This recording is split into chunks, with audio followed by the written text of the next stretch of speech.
Halo, selamat sore. Halo, selamat sore. Iya, Pak. Mohon maaf lama ya, tadi jaringan Bapak nggak bagus. Lagi mendung di sini. Sudah lama menunggu. Bentar Bapak buat absensi dulu ya. Baik, Pak. Baik, Pak. Oke.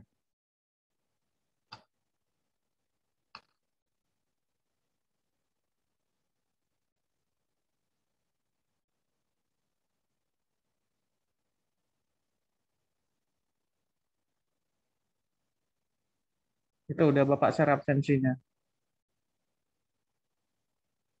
Diisi dulu ya, sambil nunggu teman yang lain.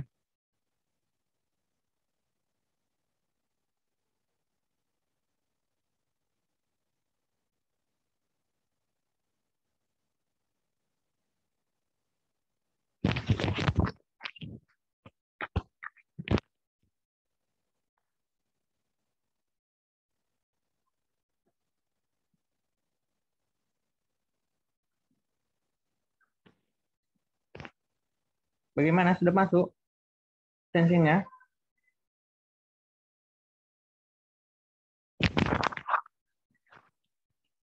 Halo, Setu. Ziwan, sudah masuk absensinya? Udah, Pak. Oke, Sudah, Pak. diisi ya. Terus teman yang lain mana ini?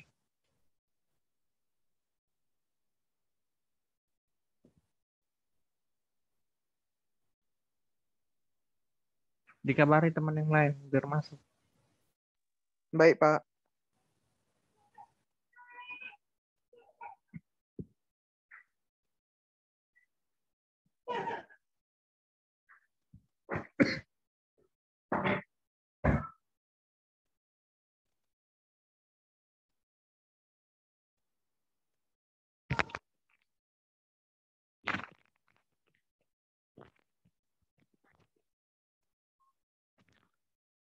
Oke, sambil diperhatikan sambil tunggu temannya ya.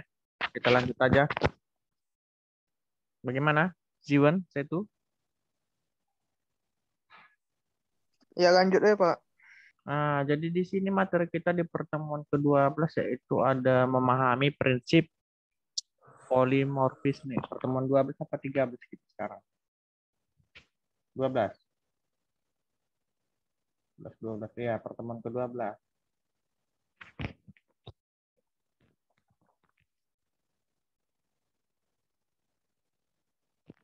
Jadi di sini memahami prinsip polimorfisme dalam OOP atau dalam pemrograman berorientasi objek. Jadi bisa kalian lihat pemrograman berorientasi objek atau OOP ini memiliki beberapa pilar atau konsep yang penting yang harus kalian pahami. Di antaranya yaitu kelas, kemudian objek, kemudian enkapsulasi, inheritance, dan yang lainnya. Jadi pada tutorial sebelumnya itu sudah kita pelajari. Jadi selanjutnya kita masuk ke pelajaran kita yaitu polimorfisme. Apa itu polimorfisme? Jadi poli artinya banyak, morfisme artinya banyak bentuk. Nah, jadi digabungin dalam bentuk bahasa Inggris dia artinya polimorphism adalah sebuah prinsip dalam biologi di mana organisme atau spesies dapat memiliki banyak bentuk atau tahapan. Jadi prinsip ini juga diadopsi pada pemrograman berorientasi objek sehingga kita dapat mendefinisikannya sebagai berikut. Jadi polimorfisme dalam PBU atau OOP ini adalah sebuah prinsip di mana kelas dapat memiliki banyak bentuk metode yang berbeda-beda meskipun namanya sama. Jadi bentuk di sini dapat kita artikan isinya berbeda. Kemudian parameternya berbeda juga dan tipe datanya berbeda juga. Jadi polimorfisme pada Java ada dua macam. Yang pertama ada static polimorfis atau polimorfisme statis. Kemudian yang kedua ada dynamic polimorfisme atau polimorfisme dinamis.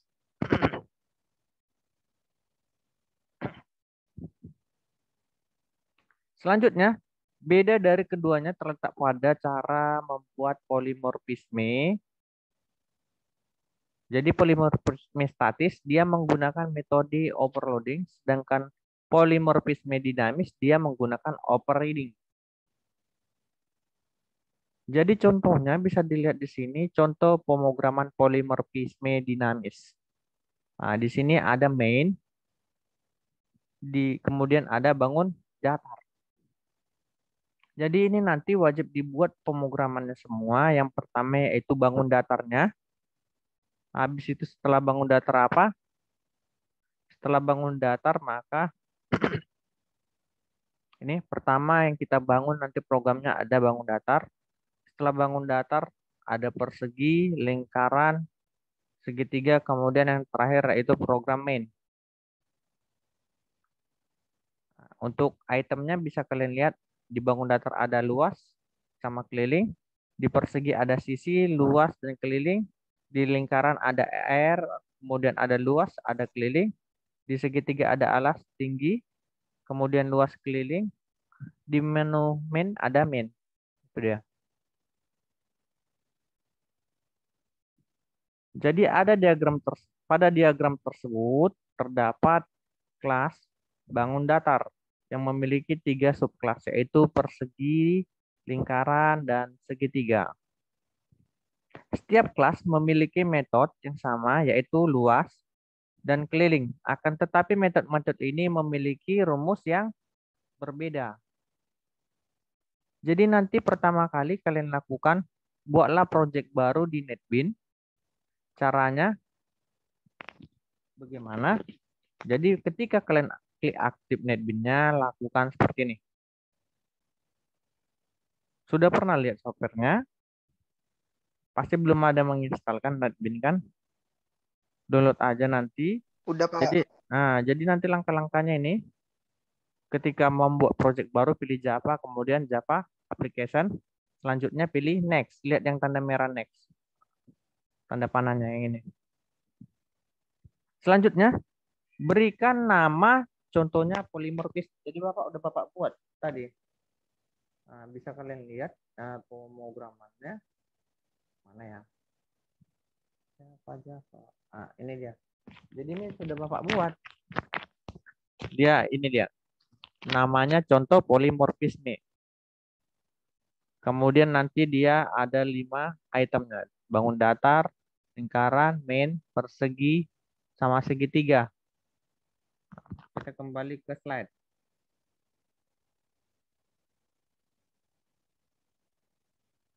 Mana slide-nya?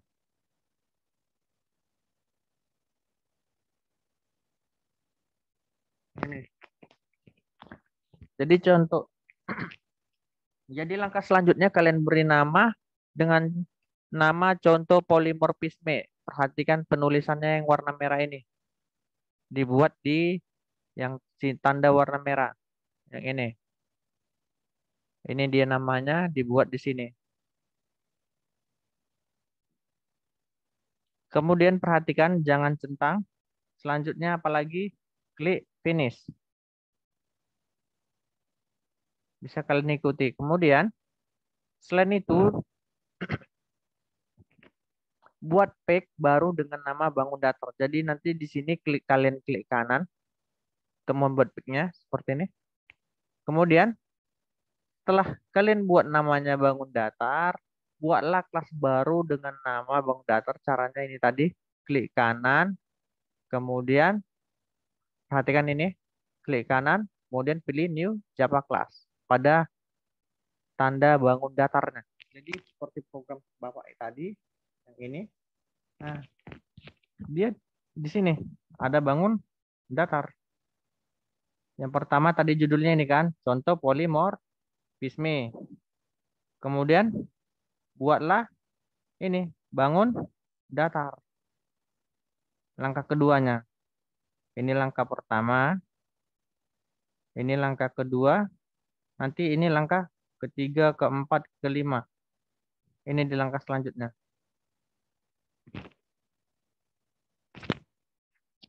Kemudian kita kembali ke slide-nya.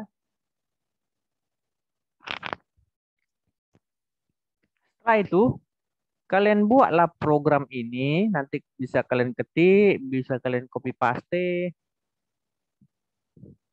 Program dua ini dengan namanya tadi bangun datar. Jadi bisa kalian lihat di program apa ini. Yang pertama ada bangun datar. Ini. Jadi program bangun datar itu ini. Pick bangun datar. Kemudian public bangun datar, load. Nah, jadi ini semua adalah ya di PowerPoint ini. Bisa kalian tulis tangan, bisa kalian ketik ataupun copy paste. Selanjutnya apa? Yang kedua berikutnya buat kelas lagi dengan nama persegi. Jadi dengan isi kodenya sebagai berikut. Seperti buat kelasnya yang tadi. Ini dia. Kelasnya kan ada dua, udah banyak ini. Ada lingkaran, persegi, dan segitiga. Jadi kalau persegi, ini dia programnya ya. Ini dia. Inilah programnya. Inilah nama filenya. Jadi cara membuat nama file itu nanti di bangun datar ini klik kanan, new, kemudian Java class yang ini.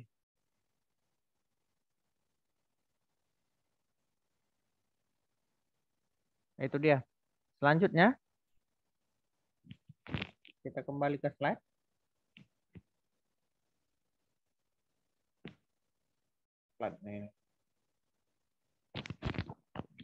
Selanjutnya kita membuat segitiga.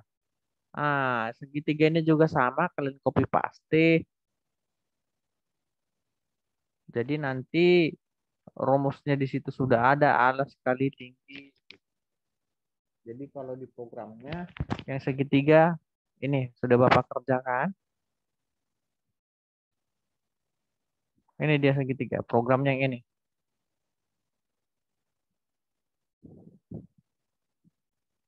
Selanjutnya apa lagi yang dikerjakan? Selanjutnya membuat kelas lingkaran. Nah, inilah dia programnya. Kalian buat lagi kelas baru seperti biasa dari bangun datar ini. Klik kanan, new, kemudian Java class. Seperti ini. Buatlah namanya lingkaran. Nah, jadi sudah Bapak buat. Ini dia programnya yang tadi. Bisa kalian ketik atau kalian copy paste. Selanjutnya yang terakhir yaitu membuat kelas main dengan isi sebagai berikut. Nah, jadi di kelas main itu semua dijelaskan tentang yang kita kenalkan dari awal. Jadi di sini ditampilkan sistem out println yang pertama luas persegi. Yang kedua adalah keliling persegi. Yang ketiga luas segitiga. Kemudian yang keempat ada luas lingkaran. Yang kelima ada keliling lingkaran.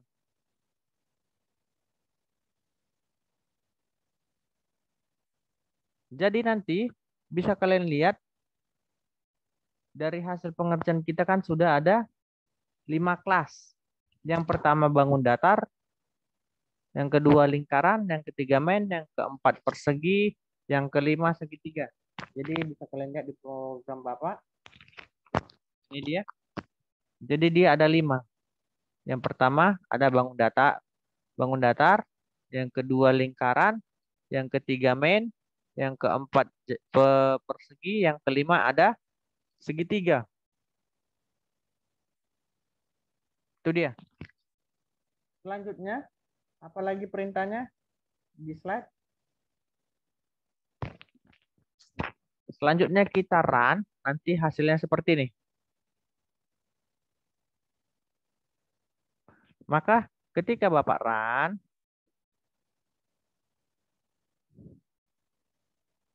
maka hasilnya ini, yang di bawah ini. Bisa kalian lihat?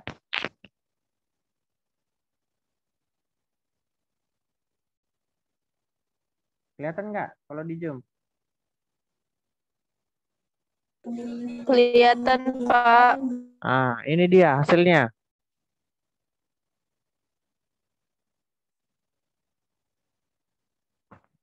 Oke, jadi slide-nya nggak begitu banyak, cuman ada yang bisa kalian praktekkan. Jadi Bapak harap kalian praktekkan, buatlah jadi tugas itu ya. Nggak pernah tugas kalian kan? Enggak, Pak. Nah, jadi yang tadi kalian ikuti caranya pasti jalan kalau pas kalian buat. Yang pertama tadi ada bangun datar, yang kedua lingkaran, yang ketiga main Java, yang keempat persegi, dan yang terakhir segitiga. Ada 5 tadi kan yang dikerjakan, digabungkan dalam satu program. Nanti kalau bingung, lihat lagi videonya besok Bapak share. Ya. Ada pertanyaan? Oke, Pak. Bagaimana Pria? Ada pertanyaan? Setu, Vanessa? Nggak ada, Pak. Pak. Ya Nggak ada, sudah. Pak. Nanti Bapak buat tugasnya, dikirim di situ ya. Paling lama minggu depan sebelum perkuliahan dimulai ya. Baik, Pak. Iya, Pak. Oke, selamat malam semuanya. Sampai jumpa minggu depan. Bye-bye. Malam, Pak. Jangan lupa isi absensi ya. Iya, Pak. Oke.